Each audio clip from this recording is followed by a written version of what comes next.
chào mọi người nhé, hôm nay mình ăn quả mài nhé. Mọi người xem quả mài rừng á, rất là ngon luôn. Bây giờ người ta không thấy đâu. Quả mài này, quả mài rừng á. Ăn ngon lắm.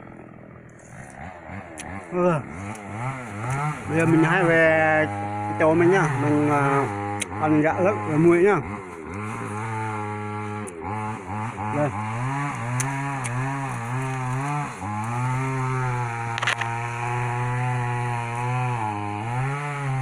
Đây này, rất ngon nè. Bắt tư lại chặt về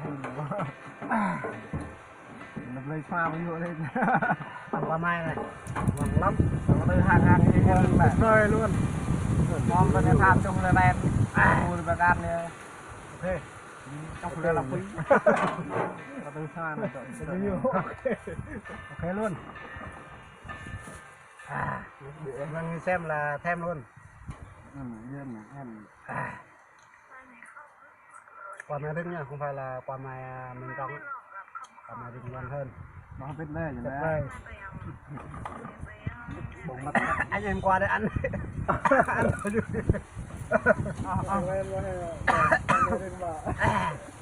quả mài rừng này này. Quay đâm rồi bọ nhưng mà nhắm lên nó bắt anh kê rồi. Quả mài rừng ngon lắm à? Ngon lắm. Hồi xưa qua mai là gần nhà thôi, bây giờ không có nữa. Bây giờ mình lên núi mới có qua mai này. Ăn ngon lắm. Ăn chấm với ớt, chấm với muối này. Ta sẽ ngon lên. Được. Mang về nhà cho gia đình mình ăn. Tuyệt vời luôn. Đây là hiếm có luôn này. Bây giờ để hiếm có lắm. Theo dõi ủng hộ luôn nha. Đích nghe đập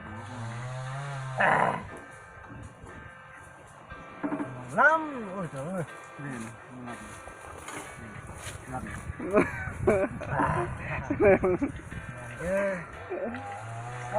Quen thôi hả mà.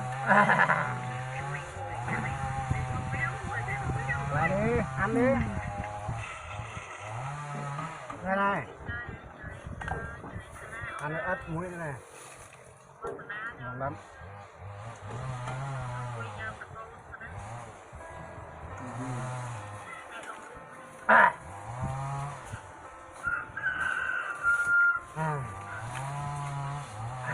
Con kia thơ hẹp dần.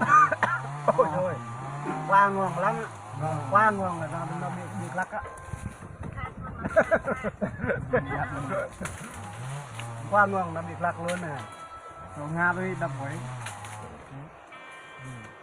một cái Nga này la như thế nghe rồi la như một bút rôm đấy mình nghe bảo đấy lai thì có nghe đang đây là cái này này tuần nào có đục này buộc này đập rạ đọt buộc ra này cái hoa mình còn nó bọc này buộc rạ lại rồi bọc dùng mình bọc lại ao ra bọc ra nghe rồi cái đây là ăn qua này này rất thì mình ăn xong rồi mình vào này mình ngược lại ngâm rất là ngon ngâm nó đâm là sườn hết bắt đầu luôn ngon lắm ba thò biết em còn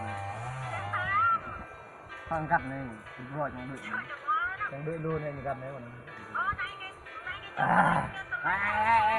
cái nó nhìn lại đây nằm đây cái này mình gặt mình đen ôi gì thôi làm nó vương văn luôn mình ôi thôi ta phải chào lên mình chào lên mình phát chào về nó coi là người lên nó bắt họ vậy đây gọi là chào về đây mình là một ba chúng mình tạm hiểu rồi wow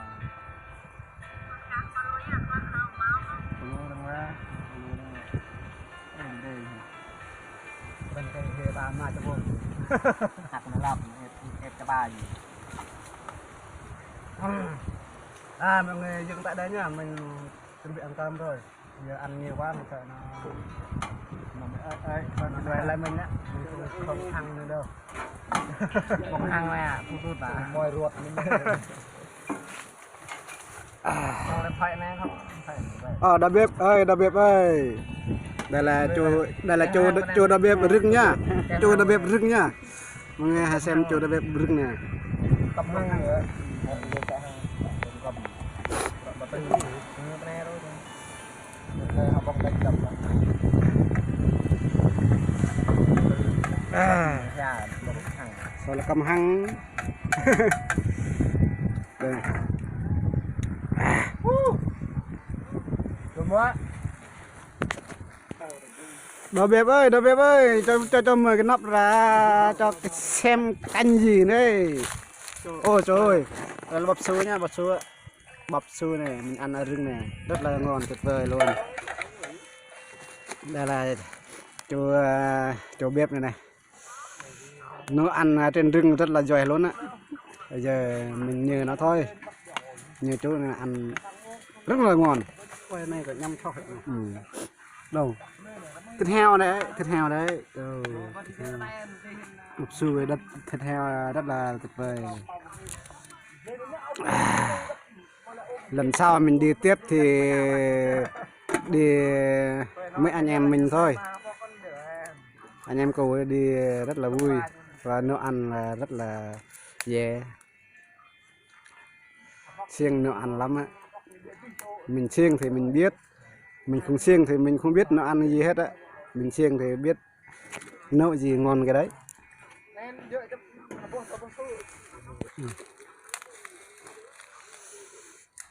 Khoai canh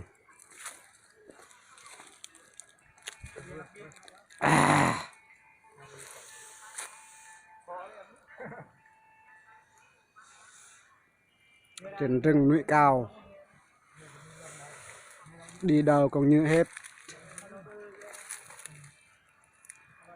Honda rất là to.